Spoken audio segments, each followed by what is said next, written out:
morning students. 8th standard social science lesson 5 educational development in India continuation page number 54 educational development in Tamil Nadu தமிழ்நாட்டின் கல்வி வளர்ச்சி. The pattern of education in Tamil Nadu was not merely reading and understanding of books but listening to learned persons. அதாவது first pattern வந்து எப்படி இருந்ததுன்னா reading அண்டர்ஸ்டாண்டிங்லாம் இல்லையா, only listening மட்டும்தான் இருந்ததான். கற்றுக்கொள்கிறதுல listening மட்டும்தான் இருந்திருக்குறது. இந்த Thirukkural stresses the need for education. அதாவது திருக்குறளில் வந்து சொல்லப்பட்டிருக்கு, கல்வி வந்து எவ்வளவு தேவை என்பது சொல்லப்பட்டிருக்கு. And warns the dangers of illiteracy. அதாவது கல்வி அறிவின்மை வந்து எவ்வளவு ஆபத்தானது அப்படிங்கிறத பற்றியும் திருக்குறளில் சொல்லப்பட்டிருக்கு. In ancient times the school was called, அதாவது பழங்காலத்தில் ஸ்கூலுக்கு வந்து என்ன பேருனா பள்ளி.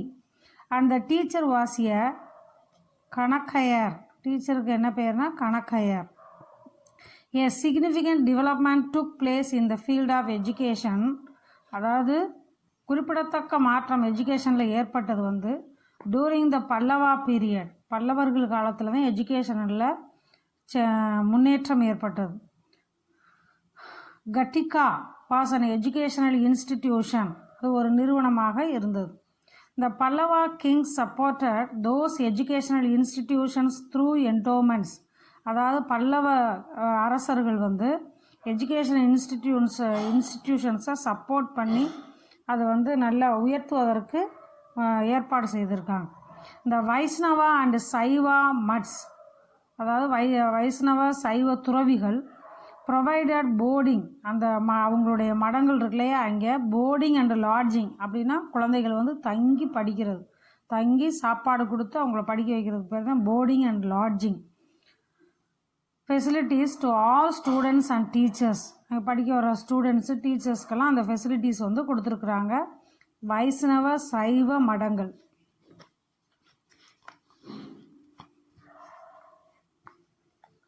யுவான் சுவாங் gives a, எப்படி ரீட் பண்ணுறேன்னு பாருங்கள். யுவான் சுவாங் இது எப்படி ரீட் பண்ணணும். Yuan Chwang gives a graphic pictures about Kanchi Buddhist center and Kanchi was considered as the main center of learning. அதாவது யுவான் சுவாங் வந்து அவர் எழுதின புக்கில் பிக்சரில் கொடுத்துருக்குறாரு. காஞ்சி வந்து புத்திஸ்ட் சென்டராக விளங்கியிருக்கு. அது மட்டுமல்ல கற்றுக்கொள்வதற்கான மெயின் சென்டராகவும் காஞ்சி விளங்கியிருக்கு. The Chola period was the most brilliant and creative period in the Tamil literature. Tamil இலக்கியத்தில் என்ன எழுதப்பட்டிருக்குன்னா சோலா பீரியட் வந்து ரொம்ப கிரியேட்டிவ், புது விதமானலாம் நிறைய உருவாக்கியிருக்கிறாங்க அப்படின்னு சொல்கிறாங்க. Tamil education enjoyed a greater connection with religion and temple. அதாவது தமிழ் எஜுகேஷன் சொல்லும்போது அதில் ரிலீஜியன், டெம்பிள் இதெல்லாம் வந்து அதிகமாக அதோட தொடர்புபடுத்தி படிக்கப்பட்டுள்ளது.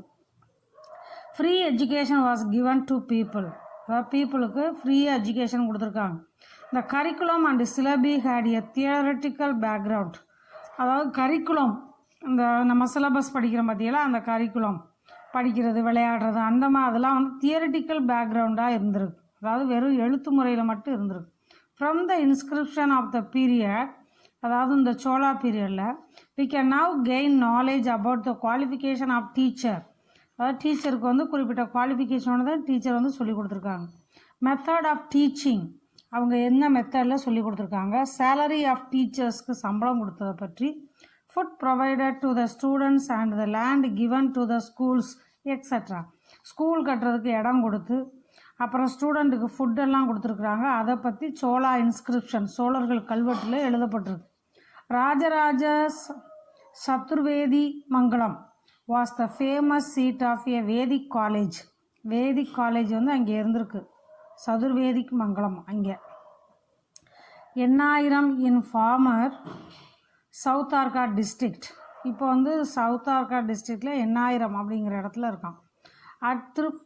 திருப்புவனை இன் பாண்டிச்சேரி, இப்போ வந்து பாண்டிச்சேரியில் இருக்குது திருப்புவனைங்கிற இடம். வேதிக் காலேஜ் ஃப்ளரிஷ், அங்கே தான் வேதிக் காலேஜ் வந்து உருவானது.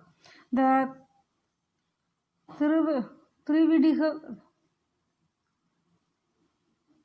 திருவிடைக்காலை இன்ஸ்கிரிப்ஷன் அப்படின்னு ஒரு கல்வெட்டு இருக்குது. Mentions a library Thiruvaduthurai inscriptions, அங்கே ஒரு லைப்ரரி இருக்குது. அடுத்தது வந்து திருவாடுதுறை கல்வெட்டில் வந்து of Virarajendra refers to a medical school. Virarajendra வந்து மெடிக்கல் ஸ்கூல் வந்து ஏற்படுத்தினது திருவாடுதுறை கல்வெட்டில் எழுதப்பட்டிருக்கு. The Pandya kings patronized Sanskrit is in an exemplary way. அதாவது பாண்டியா கிங்ஸ் வந்து இந்த சான்ஸ்கிரிட்டை வந்து ரொம்ப எடுத்துக்காட்டான முறையில் சொல்லி கொடுத்துருக்காங்க. It is revealed in the copper plates.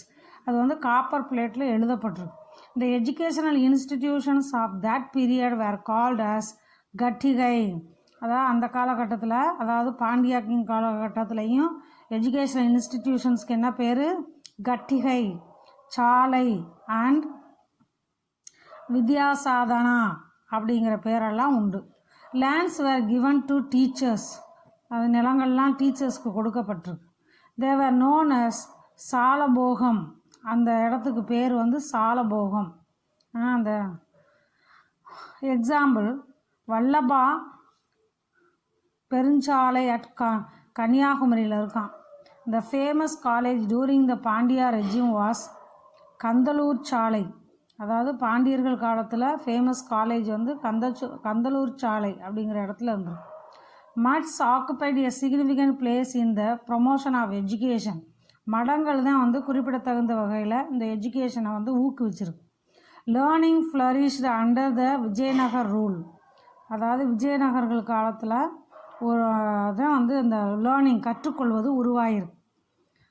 Many educational institutions are established under their patronage. அதாவது அவங்க வந்து விரும்பி நிறைய எஜுகேஷனல் இன்ஸ்டிடியூஷன்லாம் ஏற்படுத்தியிருக்கிறாங்க பாண்டியர்கள் காலத்தில், விஜயநகர் ரூல் காலத்துலேயும். திண்ணப்பள்ளி கூடம் was established during the Nayak ரூலில் இருந்தது. திண்ணப்பள்ளி கூடம் அப்படிங்கிறது, அதாவது திண்ணையில் உட்காந்து டீச்சரு ஸ்டூடெண்ட்டெல்லாம் உட்காந்து டீச்சர் வந்து ஸ்டூடெண்ட்டுக்கு சொல்லிக் கொடுக்குற முறை இருந்தது. Education in modern period. நவீன காலத்தின் கல்வி. Fernandes who came to Madurai during the time of Veerappa Nayak காலத்தில் ஃபெர்னாண்டஸ்ங்கிறவர் மதுரைக்கு வந்திருக்கிறார். எஸ்டாப்ளிஷ் எ பிரைமரி ஸ்கூலை ஏற்படுத்தியிருக்கிறாரு. இந்த Maratha rule Serfoji the second collected the old records and kept them in the Saraswathi Mahal library அப்படிங்கிற லைப்ரரி ஏற்படுத்தியிருக்கிறாங்க. அது எங்கே இருக்குன்னா டாஞ்சூரில் இருக்கு. He also had a printing press with Devanagari type. அதாவது தேவநாகிரி எழுத்து முறையில் பிரிண்டிங் ப்ரெஸ் ஒன்று இருந்தது. லொக்கேட்டட் தேர், அங்கே இருந்திருக்கு. Sir Thomas Munro the governor of Madras presidency. அப்போ வந்து மெட்ராஸ் அந்த ஏரியாவுக்கு கவர்னராக இருந்தவர் Sir Thomas Munro. Was highly responsible for the introduction of western education. அதாவது வெஸ்டர்ன் எஜுகேஷனை இன்ட்ரடியூஸ் பண்ணதில் தமிழ்நாட்டில் இந்தியாவில் இன்ட்ரடியூஸ் பண்ணதில் பெரும் பங்கு சர் தாமஸ் முன்ரோவுக்கே உண்டு.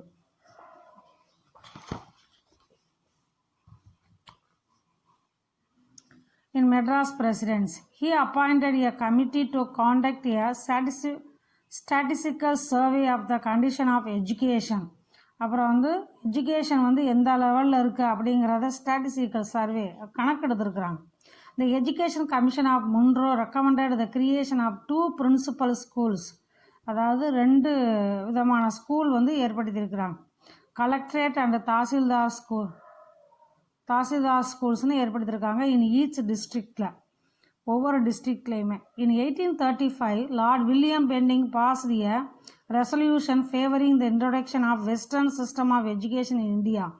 இந்தியாவில் வெஸ்டர்ன் சிஸ்டம் ஆஃப் எஜுகேஷனுக்கு ஏற்றார் போல் சில சட்டத்திட்டங்களை லார்ட் வில்லியம் பெண்டிங் கொண்டு வந்திருக்கிறார். Wood's despatch of 1854 introduced the department of public instruction in Madras presidency. Madras பிரசிடென்சியில் வந்து என்னது டிபார்ட்மெண்ட் ஆஃப் பப்ளிக் இன்ஸ்ட்ரக்ஷன் அப்படிங்கிறத புதுசாக உருவாக்கியிருக்கிறாங்க. வுட்ஸ் டெஸ்பேட்ச் அப்படின்னு ஒரு அமைப்பு. Grant in aid was given to all schools. அப்படின்னா எல்லா ஸ்கூலுக்கும் குறிப்பிட்ட அளவு அமௌண்ட் கொடுக்குறது. இந்த Madras university was founded in 1857 உருவாக்கப்பட்டிருக்கு. It was the first university in Tamil Nadu under the British ரூலில். ஃபஸ்ட்டு யூனிவர்சிட்டியாக உருவாக்கப்பட்டது வந்து மெட்ராஸில் உள்ள யூனிவர்சிட்டி தான். In 1882, the local boards act was passed. அதாவது 1882ல் ஒரு சட்டம் கொண்டு வந்திருக்கிறாங்க. The board was empowered to open new schools, அதாவது புதிய ஸ்கூல் ஏற்படுத்தணும், and to get grants from the கவர்மெண்ட்கிட்ட இருந்து கிராண்டு ஃபண்டு அமௌண்ட் வாங்கிக்கிறணும் அப்படின்னு சொல்லி. By 1938 all subjects except English were taught in Tamil in schools. 1938லேருந்து எல்லா சப்ஜெக்டும் தமிழில் சொல்லி கொடுத்துருக்காங்க, இங்கிலீஷ் மட்டும் இங்கிலீஷ்லேயே சொல்லி கொடுக்கப்பட்டிருக்கு. The Annamalai University was founded at Chidambaram in 1929ல் ஏற்படுத்தப்பட்டது. This was the next step in the development of higher education. Higher எஜுகேஷனோட முன்னேற்றத்தின் அடுத்த கட்டமாக இந்த அண்ணாமலை யூனிவர்சிட்டி ஏற்படுத்தப்பட்டது. எஜுகேஷன் சின்ஸ் இண்டிபெண்டன்ஸ், சுதந்திரத்திற்கு பின் கல்வி முறை. Free education at the secondary school level was introduced in 1964 to 65ல் செகண்டரி ஸ்கூலில் வந்து அதாவது 8th வரைக்கும் ஃப்ரீ எஜுகேஷன் சொல்லிக் கொடுக்கப்பட்டது.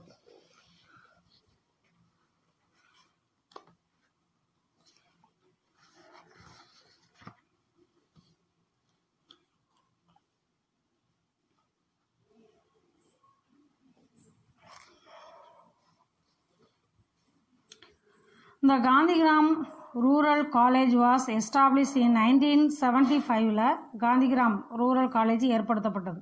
Since 1971, distance education has also been introduced in Tamil Nadu. அதாவது தொலைதூர கல்வி வீட்டிலேருந்தே படிக்கிறது வந்து 1971லேருந்தே நம்ம நாட்டில் இருக்குது, தமிழ்நாட்டில் இருக்குது. To educate those who could not go to colleges.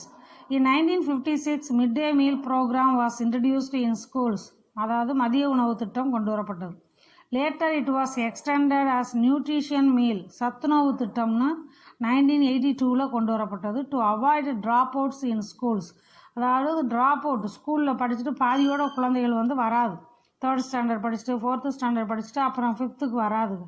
அப்படி வராமல் இருக்கக்கூடாது, ட்ராப் அவுட்டே இருக்கக்கூடாது, கண்டினியூஸாக ஸ்கூலுக்கு வரணும்னா இந்த நியூட்ரிஷன் மீல் ஸ்கீம் கொண்டு வரப்பட்டது. Since 1986, several changes have taken place to meet the changing dynamic of the society. சமூகத்தில் 1986லேருந்து நிறைய மாற்றங்கள் ஏற்பட்டது. In keeping with the national policy of education, அதாவது நம்ம நாட்டுக்குன்னு கல்விக் கொள்கை கொண்டு வரப்பட்டது, தேசிய கல்விக் கொள்கை கொண்டு வரப்பட்டது. அதுலேருந்து நிறைய மாற்றங்கள் நம்ம நாட்டில் ஏற்பட்டது. ஓகே,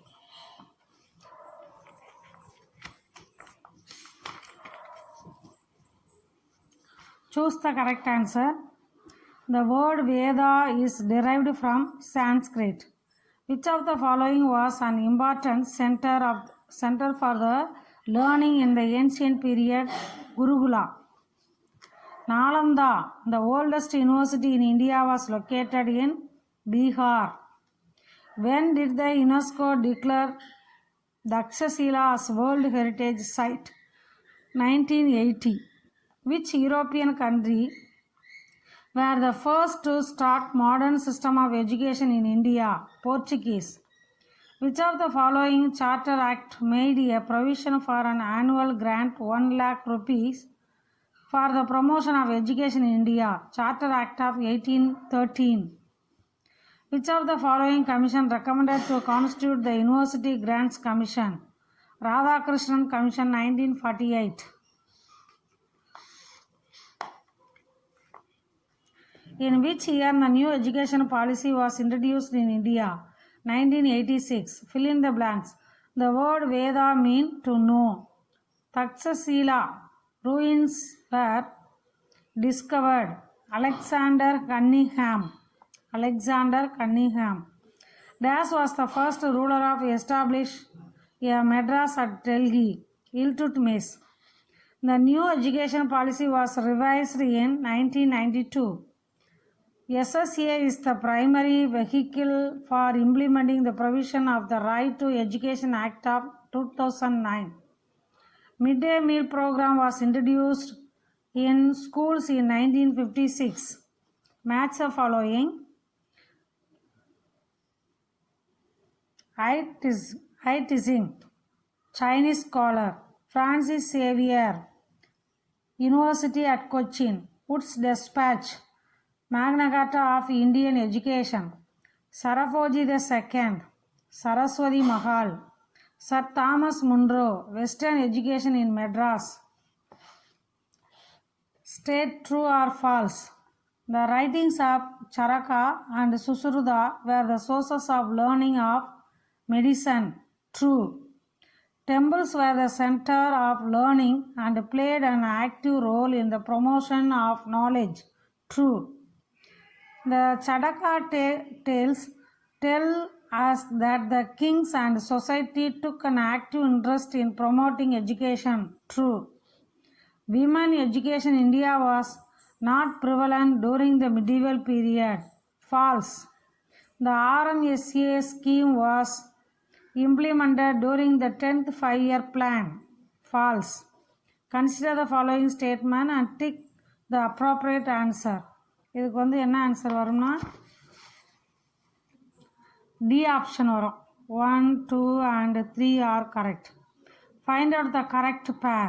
இது வந்து கரெக்ட் பேர் எதுனா Macaulay's minutes of 1835 English education. இது வந்து 2 மார்க்கு 5 மார்க்லாம் வந்து ஃபோட்டோ எடுத்து போட்டு விடுவேன். நீங்கள் write in your note book.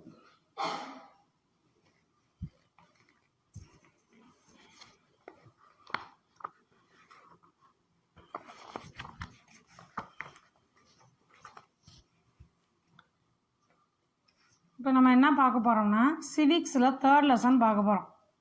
சிவிக்ஸில் 3rd lesson understanding secularism. Understanding secularism அதாவது மதச்சார்பின்மையை புரிந்து கொள்ளுதல். Learning objectives. To understand the meaning of secularism அதை புரிஞ்சுக்கிற போகிறோம். To know the importance of secularism. செக்யூலரிசத்துடைய முக்கியத்துவம். To develop the appreciation of the rights guaranteed in the constitution. அதாவது நம்ம சட்ட வரைவில் என்னென்ன உரிமைகள் எழுதப்பட்டிருக்கு அப்படிங்கிறதையும் நம்ம படிக்க போகிறோம். To analyse the importance of secular education. மதச்சார்பற்ற கல்வி முறையின் முக்கியத்துவம் என்னென்ன அப்படிங்கிறதையும் அனலைஸ் பண்ண போகிறோம். To discuss the constitutional provisions related to secularism. அதாவது கான்ஸ்டியூஷன் சட்டத்தில் வந்து மதச்சார்பின்மையை பற்றி என்னென்ன எழுதப்பட்டிருக்கு அப்படிங்கிற பற்றியும் இந்த லெசனில் டிஸ்கஸ் பண்ண போகிறோம். India will be a land of many faiths. அதாவது இந்தியாவில் நிறைய நம்பிக்கை உள்ள மக்கள் நம்ம வாழ்கிறோம். Equally honoured and respected. எல்லாருமே வந்து சமமாக மதிக்கப்பட வேண்டும், சமமாக எல்லாருக்கும் பொறுப்பு இருக்குது. But of one national outlook. ஆனால் நம்ம எல்லாரும் ஒரே நாட்டின் மக்கள் என்ற எண்ணம் வேண்டும் அப்படின்னு ஜவஹர்லால் நேரு சொல்லியிருக்கிறார். Introduction. India is a land of multi-religious faith and multicultural beliefs. இந்தியாவில் நிறைய ரிலீஜியன் இருக்குது, நிறைய நம்பிக்கைகள் இருக்குது. It is the birthplace of 4 major religions. 4 விதமான முக்கிய ரிலீஜியன் வந்து இந்தியாவில் தான் உருவானது. Hinduism, Jainism, Buddhism and Sikhism. In our country people of diverse religion and believes have been living peacefully for a long time. அதாவது நம்ம நாட்டில் வந்து பல்வேறு மக்கள், பல்வேறு ரிலீஜனை சேர்ந்தவங்க, பல்வேறு நம்பிக்கை உள்ளவங்க இருந்தாலும் நாம் எல்லாரும் அமைதியாக இந்த நாட்டில் வாழணும், சண்டை சச்சரவு இல்லாமல். Modern nation states are multi religious states. அதாவது இப்போ உள்ள மாடர்ன் நேஷன் வந்து நிறைய ரிலீஜியன் உள்ள ஸ்டேட்ஸு நம்ம அரசாங்கம் நம்ம நாட்டில் வந்து இருக்கிறோம். Hence there is a need for tolerance of all religions. அதனால் நம்ம எல்லாரும் வந்து எல்லா ரிலீஜனையும் ஏற்றுக்கொள்ள வேண்டும். The concept of secularism is aimed at creating a society in which people of religious beliefs or people who do not belong to any religion can live together in harmony and peace. அதாவது எந்த ரிலீஜனாக இருந்தாலும் நாம் எல்லோரும் என்ன செய்யணும், சேர்ந்து வாழணும், சேர்ந்து சந்தோஷமாக, ஹார்மோனியாக சந்தோஷமாக, பீஸ்னால் அமைதியாக, சண்டை சச்சரவு இல்லாமல் நம்ம வாழணும். ராஜாராம் மோகன் Roy, sir Syed Ahmed Khan, Rabindranath Tagore, Mahatma Gandhi and B.R. Ambedkar இவங்க எல்லாரும் என்ன சொல்கிறாங்கன்னா, where some of the noted individuals held high in public records to contributed towards the spread of secularism. இவங்கெல்லாம் மதச்சார்பின்மையை நம்ம மக்களிடையே பரப்புவதற்கு ரொம்ப வந்து பாடுபட்டிருக்காங்க. இந்த various spheres of Indian society. இந்திய சமூகத்தில் secularism is invaluable for a society like India which is characterised by religious diversity. அதாவது மதச்சார்பின்மையோடு நம்ம நாட்டில் இருக்கணும். என்னது நிறைய ரிலீஜியன் இருந்தாலும் நம்ம வந்து இந்த மதம் தான் இங்கே இருக்கணும் அப்படின்னு இருக்கக்கூடாது. மத சார்பற்ற முறை இருக்க வேண்டும். The term secularism is derived from the Latin word seculum அப்படிங்கிற வேர்ட்லேருந்து வந்தது. Meaning and age or the spirit of an age அப்படின்னு அதுக்கு அர்த்தம். George Jacob Holyoake, a British newspaper editor, இவர் இந்த வேர்டை கொண்டு வந்தார். காயின்ட் த டேர்ம் செக்யூலரிசம்ங்கிற வேர்டை கொண்டு வந்தவர். வாட் டஸ் செக்யூலரிசம் மீன்? அதாவது மதச்சார்பின்மைக்கு அர்த்தம் என்ன? Secularism means an attitude of tolerance towards other religions and peaceful coexistence of citizens belonging to different faiths. அதாவது மற்ற ரிலீஜனை ஏற்றுக்கொண்டு அமைதியான முறையில் எல்லோரோடையும் ஒற்றுமையாக இருக்க வேண்டியது நம்ம நாட்டு குடிமக்களின் நம்பிக்கையாக இருக்க வேண்டும். It is a policy of neutrality and equality by the states. இது நம்மளுடைய பாலிசியாக இருக்கணும். States towards all religious communities. எல்லா ரிலீஜியனும் ஈக்குவல் அப்படிங்கிற எண்ணம் எல்லாருக்கும் இருக்கணும். எல்லா ரிலீஜியனுமே தனித்துவம் மிக்கது. நியூட்ராலிட்டி அப்படின்னா தனித்துவம் மிக்கது. Secularism is the principle of separation of state and religion, or more broadly, no interference of the state in the matters of religion and vice versa. அதாவது ரிலீஜியனில் ரொம்ப நம்ம ரிலீஜியன் லெவலில் இன்டர்ஃபியர் ஆகி ஸ்டேட்டை நம்ம பிரிக்க முடியாது, நம்ம நாட்டை பிரிக்க முடியாது. This means that every citizen is free to propagate. அதாவது எல்லா குடிமகனுமே நம்ம சுதந்திரமாக propagate, practice and profess their faith. நம்மளுடைய நம்பிக்கையை வளர்த்து கொள்ளலாம், அதை ப்ராக்டிஸ் பண்ணலாம், அதை பிறருக்கு நம்பும்படியாக சொல்லலாம். Change it or at not have one. அதாவது அதை மாற்றிக்கிறலாம் அல்லது மாற்றாமல் நம்மளே அந்த ரிலீஜியன் படி நடந்து கொள்ளலாம்.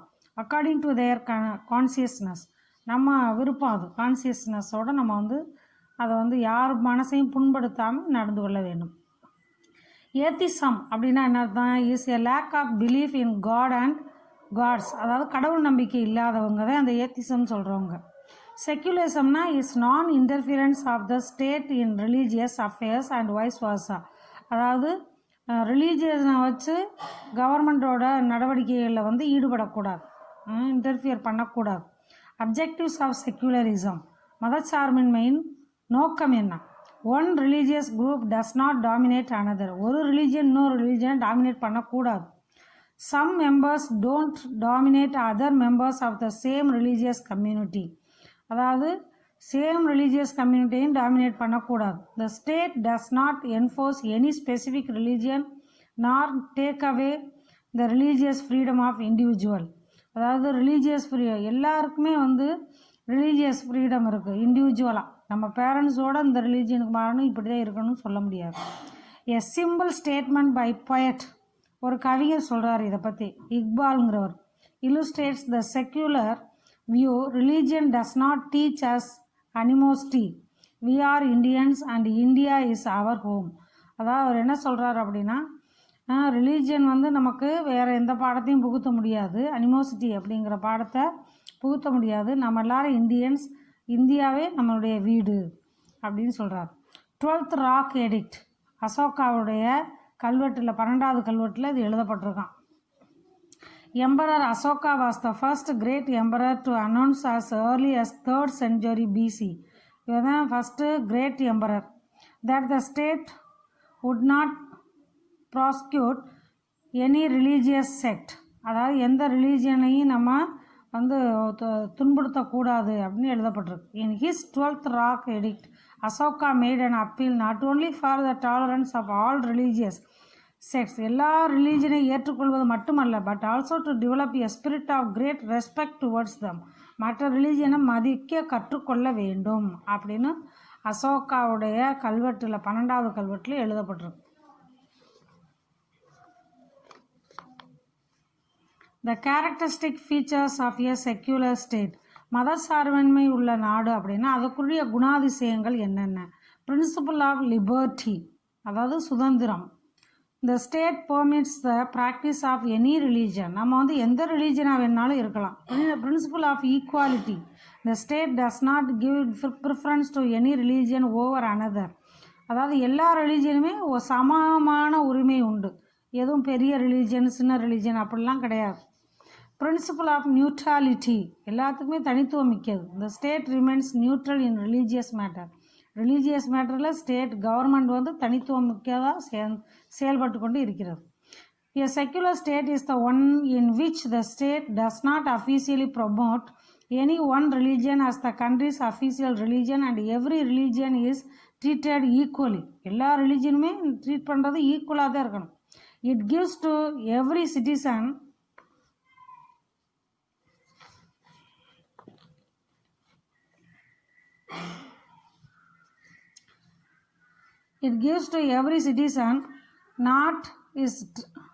not only the equal right to freedom of consciousness but also the right to profess. அந்த நம்மளுடைய ரிலீஜியனை வந்து பரப்புறதுக்கு நமக்கு உரிமை இருக்கிறது. ப்ராக்டிஸ் அண்ட் ப்ரொபகேட், போதிக்கிறதுக்கு, and faith of their own choice, நம்ம நம்புறதுக்கு எல்லாத்துக்கும் நமக்கு உரிமை இருக்கிறது.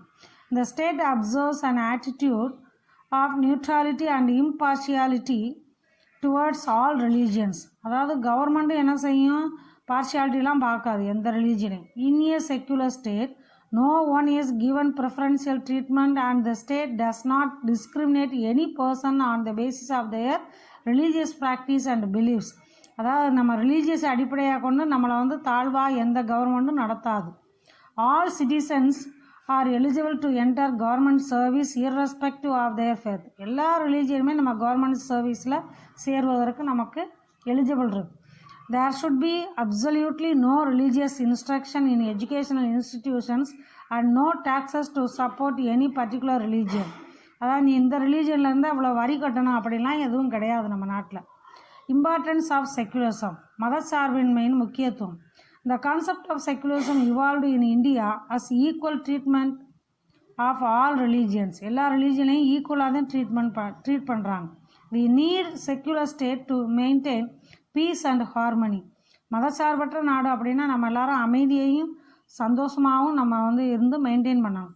Between people of various religious ideologies, நம்ம வந்து வேறு வேறு ரிலீஜியஸ் ஐடியாலஜிஸ் இருந்தாலும் நம்ம எல்லாரும் சந்தோஷமாக அமைதியாக இருக்க வேண்டும். It is a part of democracy, இதுதான் வந்து ஜனநாயகம் அப்படிங்கிறது. விச் கிராண்ட்ஸ் ஈக்குவல் ரைட்ஸ், இது நம்ம எல்லாருக்குமே உரிமை கொடுக்கிறது. The Mughal emperor Akbar followed the policy of religious toleration. அதாவது முகல் எம்பரர் அக்பருங்கிறவர் என்ன சொல்கிறாருன்னா, ரிலீஜியஸ் டாலரேஷனை பற்றி அதுக்கு ஒரு பாலிசியை கொண்டு வந்திருக்கிறார். Is propagation of Din Ilahi அப்படின்னு ஒன்றை உருவாக்கி அண்ட் சுல்ஹி குல் அப்படின்னா என்ன அர்த்தம், peace and harmony among religions, எல்லோரும் அமைதியாகவும் சந்தோஷமாகவும் ரிலீஜியன்ஸ் எல்லோரும் இருக்கணும். Were advocated for religious toleration, மற்ற எல்லா ரிலீஜனையும் ஏற்றுக்கொள்ள வேண்டும் என்பதை ஆதரிக்கிறார். கான்ஸ்டிடியூஷன் அண்ட் செக்யூலரிசம், அதாவது சட்டத்தில் வந்து மத சார்பினை பற்றி என்ன எழுதப்பட்டிருக்கு. Secularism is the part of Indian கான்ஸ்டியூஷனில் ஒரு பகுதி எழுதப்பட்டிருக்கு. The makers of the Indian constitution where, Indian கான்ஸ்டியூஷனை உருவாக்குனவங்க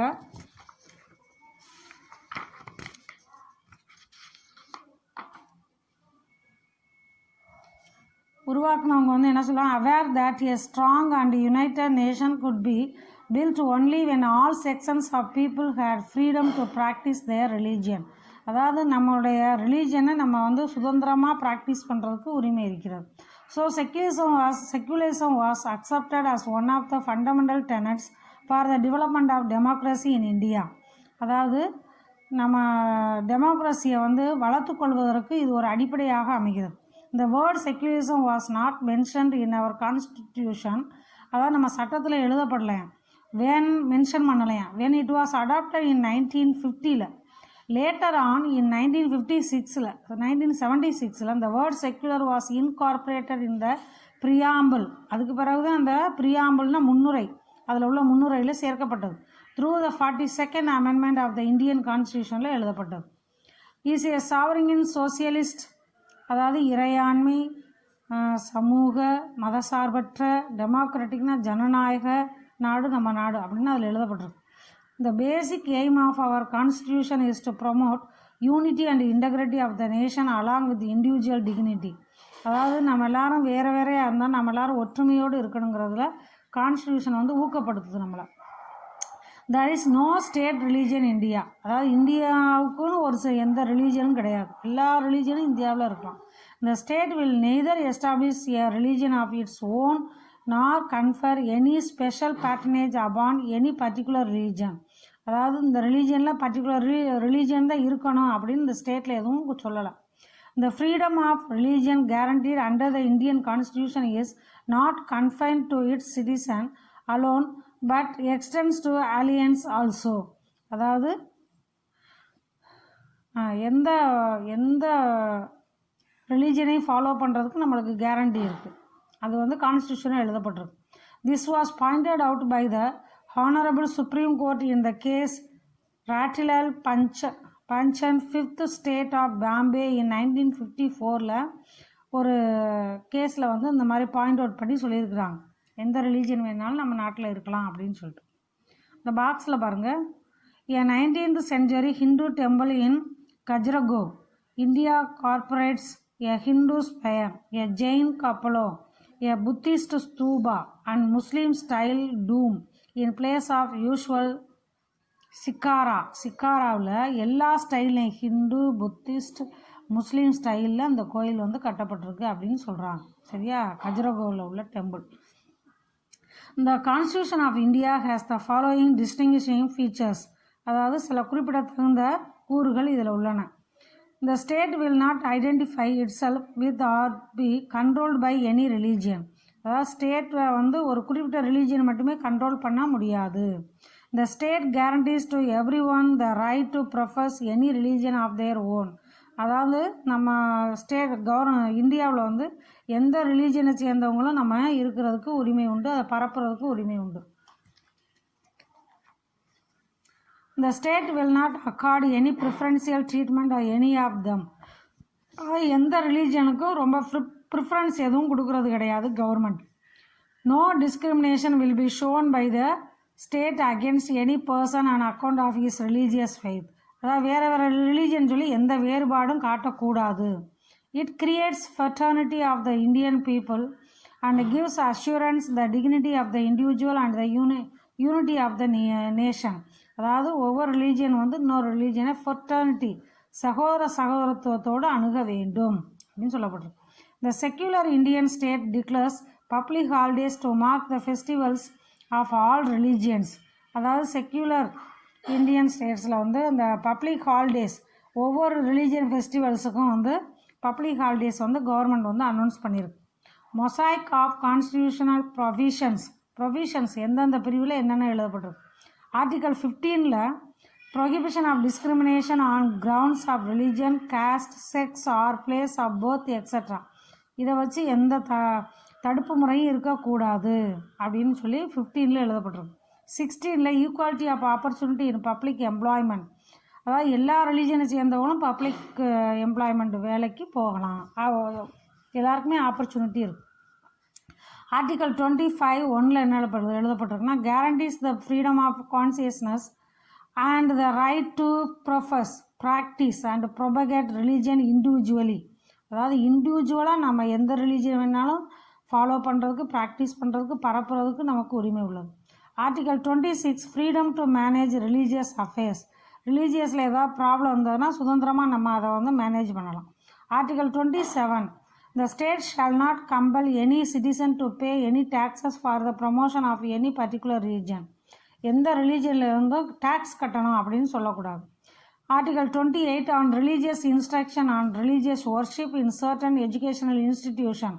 ஒவ்வொரு எஜுகேஷனல் இன்ஸ்டிடியூஷனும் அவங்க சுதந்திரமாக அந்தந்த ரிலீஜனில் அவங்க வந்து சாமி கும்பிட்டுக்கலாம்.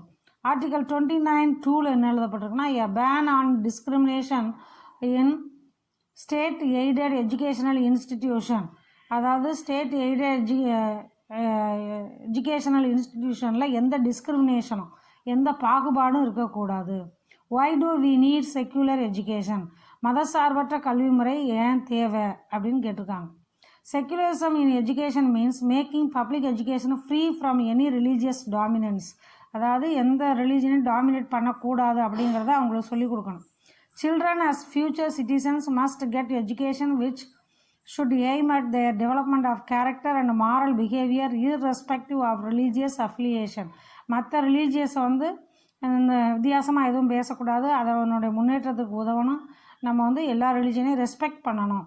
Secular education is needed to remove narrow mindedness and makes dynamic and enlightened view. அதாவது குறுகிய மனப்பான்மையை விட்டு பல்வேறுபட்ட ரிலீஜன் இருக்குது, ஒவ்வொரு ரிலீஜனுக்கும் ஒவ்வொரு நம்பிக்கை இருக்குது அப்படின்னு மதிக்க கற்றுக்கொள்ள வேண்டும். To develop moral and humanistic Outlook, அதாவது நல்ல நடத்தை உள்ளவர்களாகவும் அப்புறம் மனிதாபிமானத்தையும் வளர்த்து கொள்ள வேண்டும். To train the youth to be good citizen, அதாவது இளைஞர்கள் வந்து ஒரு நல்ல நாட்டு குடிமகனாக இருக்க வேண்டும். To strengthen democratic values like liberty, equality and fraternity and cooperative living, அதாவது சுதந்திரமாக சமத்துவமாக சகோதரிகளாக எல்லாரோடையும் ஒத்துழைத்து வாழ வேண்டும். To give wider vision towards life, அதாவது பரந்த நோக்கம் இருக்க வேண்டும், பரந்த பார்வை. To develop and attitude of appreciation and understanding of others point of view, அதாவது நம்மளுடைய ஆட்டிடியூடை நல்லா வளர்த்து கொள்ள வேண்டும். To develop the spirit of love, tolerance, cooperation, equality and sympathy, அதாவது என்ன செய்யணும், பிறரை வந்து நேசிக்கணும், பிற ரிலீஜனை ஏற்றுக்கொள்ள வேண்டும், அவங்களோட கோஆப்ரேஷன் பண்ண தெரிஞ்சுக்கிறோன்னா, சமமாக இருக்கிறோம் அப்படின்னு இருக்கணும், அவங்க மேலே இறக்கப்படாத நம்ம கற்றுக்கொள்ள வேண்டும். To synthesise materialism and spiritualism, அதாவது மெட்டீரியலிசம்னா என்ன, ஸ்பிரிச்சுவலிசம்னா என்ன அப்படிங்கிறத புரிஞ்சு அதன்படி நடந்து கொள்ள வேண்டும். Conclusion. The Indian state is secular and works in various ways to prevent religious domination. Religious டாமினேஷனை தடை செய்வதற்கு கவர்மெண்ட் வந்து பல்வேறு வகைகளில் ஒர்க் பண்ணிகிட்ருக்கு. Secularism undoubtedly helps and aspires to enable every citizen to enjoy fully blessings of life. அதாவது மதசார்பின்மை அப்படிங்கிறது என்னென்னா, எந்த சந்தேகமின்றி எல்லாருமே சுதந்திரமாக சந்தோஷமாக நம்ம நாட்டில் வாழ்கிறதுக்கு தான் இருக்குது. லிபர்ட்டி அண்ட் ஹாப்பினஸ், சுதந்திரமாகவும் சந்தோஷமாக வாழ்கிறதுக்கு உதவி செய்யுது. இந்த Indian constitution guarantees fundamental rights that are based on secular principles, அதாவது இந்திய சட்டத்தில் அடிப்படையாகவே என்ன எழுதப்பட்டிருக்குன்னா, நம்ம எல்லாரும் மதசார்பற்றவர்கள் அப்படிங்கிறது எழுதப்பட்டிருக்கு. It is one of the glowing achievement of Indian democracy, இது நம்ம இந்திய ஜனநாயகத்தில் ஒரு முக்கியமான சாதனை. Secularism allows us to live in civility, அதாவது நம்ம எல்லாரும் ஒரு நல்ல குடிமகனாக இந்த நாட்டில் வாழ வேண்டும். It compels people to respect other ரிலீஜனை நம்ம ரெஸ்பெக்ட் பண்ணணும். To grants equal rights to the people in respect of their religions faith, அதாவது நம்ம ரிலீஜியஸையும் அதை வந்து அதனுடைய ஃபெய்த்தெல்லாம் வந்து அந்த நம்ம ரிலீஜியஸ் ஃபெய்த்தும் அடுத்த ரிலீஜியஸ் ஃபெய்த்தும் ஈக்குவல் தான் அப்படிங்கிறத நம்ப வேண்டும். It is disable for a country like India, அப்படி இருந்தால் தான் நம்ம, இதுதான் இந்தியாவோட ஆசை, நம்ம எல்லோரும் இந்திய மக்களாக இருக்க முடியும். இதில் என்ன எழுதப்பட்டிருப்பாங்க, Akbar's tomb at Sikandra near Agra, இந்தியாவில் ஆக்ராவுக்கு பக்கத்தில் சிக்கந்தாராவில் அக்பர்ஸ் டூம் இருக்குது. Akbar's instruction for is mausoleum was that it would incorporate elements from different religions including Islam and Hinduism, அதாவது இஸ்லாம் அண்ட் ஹிந்துயிசத்தை சேர்த்து அதுக்குரிய அந்த எலிமெண்ட்ஸோட இந்த கோயிலெலாம் வந்து கட்டப்பட்டிருக்கு அப்படின்னு சொல்கிறாங்க, கல்வெட்டுகளில் இருக்குது. ஓகே, ஜஸ்ட்டு ரீட் பண்ணி பார்த்துக்கோங்க என்னென்னா. இதோட இந்த லெசன் முடியுது. கொஸ்டின் ஆன்சர் வந்து நான் மார்க் பண்ணி உங்களுக்கு ஃபோட்டோ எடுத்து போடுறேன். Thank you students.